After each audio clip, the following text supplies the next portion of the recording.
To keep your lawn healthy year-round, adjust your lawn care with the seasons.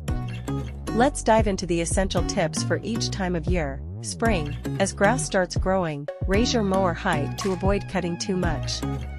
Remove winter debris and aerate to help nutrients reach the roots. This sets the stage for a beautiful summer lawn. Summer. The heat stresses your lawn, so mow early or late, cutting no more than a third of the grass at a time.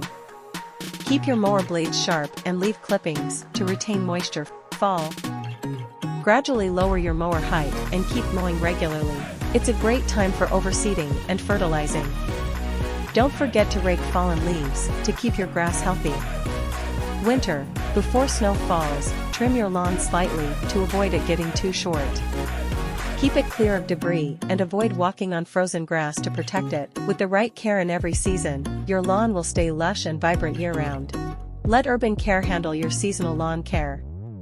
Contact us today for a lush lawn all year long.